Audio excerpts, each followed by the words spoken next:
People say, you know, okay, what's the best thing about having autism? Well, there are a lot of things that are challenging with autism. I can tell you that first and foremost. The strengths of people with autism tend to be things like great memory, the ability to see things other people can't see. I know a young man who can draw entire plans for entire cities on construction paper. I mean, he puts great detail into it. People with autism do have a lot of challenges, but we have a lot of strengths, and we have to be open to using those strengths. We have the ability sometimes to think in ways that are outside the box. In fact, I know that. A lot of you know who I talk to on Facebook. We do tend to think outside the box once in a while. We tend to enjoy science fiction. We tend to enjoy studying history, stuff like that. And it's amazing what the strengths of people with autism are. I mean, I have met some of the most amazing people with autism who yes, they have very interesting challenges at times, but they can do great things. I mean, they can write proposals, great proposals. They can write books. They can recite pi to 300 or 400 places, which is quite interesting. How they do that, I don't know. That's not my strength. I know people with autism who can draw great pictures. There's a guy on one of my Facebook posts who can draw cityscapes and buildings great, or can draw people great. Others are great at seeing and learning how to sing. Others are good at writing novels. I mean, their specializations tend to be in areas that are really, really great. One of my things is, I have a good long-term memory, which scares people. I'll be frank. It took me a while to realize that it scares people when I walk up to somebody and say, "Oh, I remember I went to school with you back in 2nd grade." Not that that person remembers me, but, you know, it's like, "Hey, I went to 2nd grade with you." Or I can remember back to when I was 2 years old, and I can remember the house we lived in, and remember running around the house in the walker, and Mom's like, "How do you remember that?" It's like, no, it's just embedded in my memory. My good memory is part of the autism, apparently. I love it when people say, "Well, is it the autism or is it you?" And I said, I have a hard time separating the two out sometimes. People say, "Well, you know, if you could get rid of your autism, would you?" And for the longest time, I probably would have said maybe. Now I say no, because I don't know where my personality ends and the autism begins. It's very hard to find it at times. There are places where I can tell the difference to be like, yeah, if the autism went away, this would stay. But other things I'm like, does that skill come because I have the autism? Or is it just a byproduct of the way my personality is? And I can't tell. And it's like, that's just, you know, the way it is. People say, well, you know, isn't life with autism hard? Well, yeah. I mean, if it was a walk in the park, you wouldn't see me all the time sitting on Facebook saying, people with autism need to be listened to, people with autism need to be respected, you know, be careful the way you talk to them, stuff like this. But I'll tell you, there are days where I wouldn't trade it for anything, because I can do things sometimes that other people can't, and see the world in different ways and be like, hey, and I'll point it out to people. And, you know, we all have our good and bad days, and, you know, you make the best with what you got. You know, I'd love to know if you want to hit me up on Facebook, or you want to hit me up on my email, which I'll probably give later on. Tell me what your strengths or your gifts are with the autism, because there are strengths and gifts with it. Yes, we struggle with the social bit, we can struggle with the attention bit, or the hyperactivity bit, or all of it at once. Yeah, been there, done that. But there are pluses to it, and we have to look at the pluses once in a while and say, yeah, you know, it's not all thorns without a rose. But, you know, we have to take a look at it once in a while and see the good. I cannot stress enough that it's not just all gray. I see too many posts, too many people out there that say, oh, isn't it all just all dark and gray and bad? And I have to sit there and say, no, not all the time.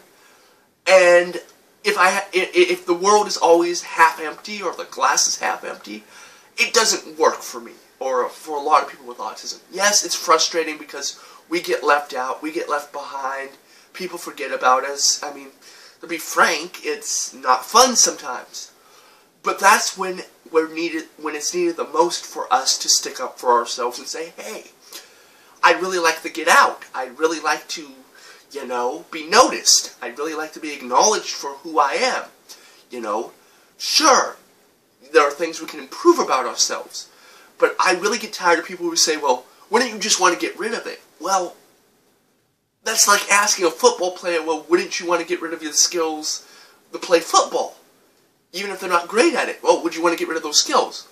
Huh. You know, would I trade the life I have for what I might imagine? Probably not at this point.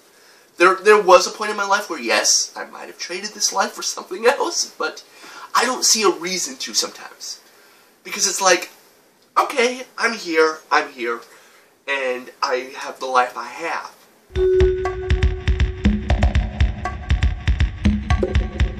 If you're somebody with autism, please speak up. Please make sure you're heard. Show other people you care. Make sure you do things that you want to do. And when you need help, be sure to ask for help. And when you're frustrated with something, tell people you're frustrated.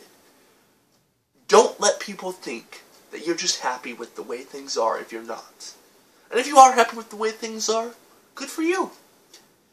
You know? That's a great place to be at.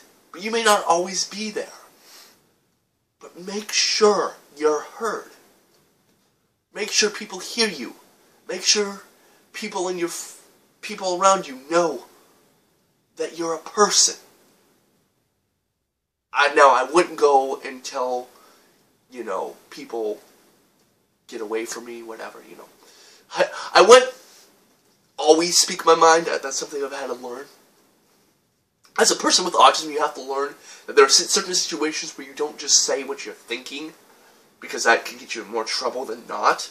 And not the kind of trouble that'll get you arrested most of the time. Most of the time it's just trouble with people saying, oh, that was just rude or uncalled for, or, yeah, you know, and yes, it is sometimes. Not all the time, some of the time. It is important that you be heard. And if somebody offends you, say so. Don't sit there and say, okay, I'm not going to say anything because I like this person. People need to know when we're offended. When people need to know when we are not happy with something they're doing or saying. People may have the best intentions sometimes, but sometimes their best intentions towards us can hurt us. Something they say that they mean to be nice, or they're feeling at the moment, and they actually feel that way, we need to say, wait, that didn't make me feel that good. Or that hurt, or that makes me angry. You need to speak up. You also should look for ways to involve yourself in the community, in the city, town, whatever around you, to the best of your ability. Involve yourself. Get out there. Show people that people with autism are not just people who sit in their mother's basement, play video games, eat nachos, and blog all the time. Get out and do things you want to do. Do it safely. mind you. With everything with autism, I want you to do it safely. Everything in your life, do it the safest way you can. And stay in good graces with the people you need to have to support you. But make sure you speak up. Because if you're not happy, the people around you probably ain't going to be happy. In fact, I can guarantee that. I know that from first-hand experience. If you're not happy, the people around you are going to be, huh? We didn't see that coming. I am for you working in partnership with other people. And if there are things you want to improve about yourself, improve them. Or find people who can help you to improve them. You know, it's your life, no one else's. Sure, there might be reasonable limits that people will put on you because they think they know what's best. And they probably do at some point. But we can change and we can grow. And we are not always the same yesterday and today. And we certainly won't be tomorrow. Do everything you can to be your own person. Don't let other people limit you just because you have autism. If people say, just because you have autism, we have to limit you, say, that's not true. Sure, you may want to help make sure I'm safe, and that's important. But I don't want to be safe and unhappy. I want to have a life I'm happy with while being as careful and cautious and as, great a person as I can be. I'm not asking that we do things that are dangerous. I'm asking that people with autism be able to have lives they are happy with, rather than lives that just make them spectators. I am not for life being a spectator sport for people with autism.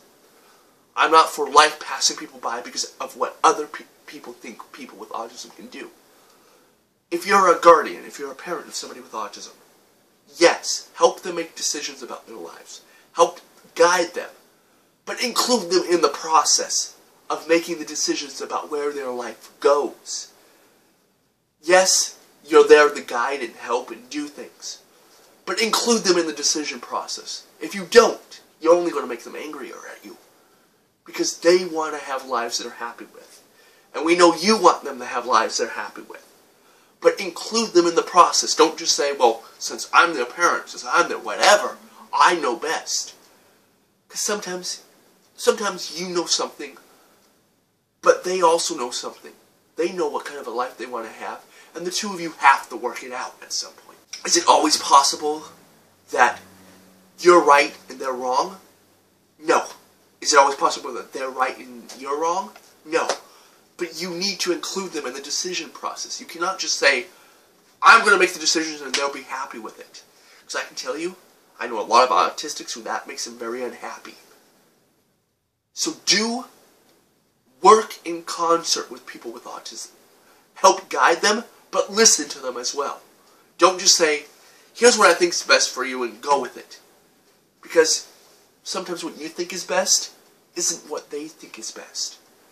Compromise. Listen to. Interact with these people. Don't just sit there and say, I know what's best. Because we're people too. And to those of you with autism, make sure people in your lives listen to you and understand what you want in your life. And make sure the people in your lives make it so that you can have the happy life you want. And be willing to say, here's what I want, how do we get there? What do you want me to do in my life? Let's come to some sort of an agreement so we can all have happy lives together. Don't just let somebody come in and say, here's what you're going to do for your life. Because that's not a life. That's just being a robot in my mind. Now, there may be times when somebody comes to you and says, how about I help you with this? How about I guide you through this process? Take help when you need it. Or when somebody suggests they want to help you, take it. Except for if they want to use you. Never let anyone use you. But if somebody comes in and says, I need to help you with this, take their help, take their advice a bit, but also listen to your own mind and your own heart sometimes and say, I hear you, I'm going to take part of what you're teaching me, but I want to be my own person at the same time. Never lose That sense that you are your own individual person. Yes, you may need help. Yes, you may need people to support you. In fact, you probably will at times. But never lose that fact that you are an individual and need to be respected many times as an individual.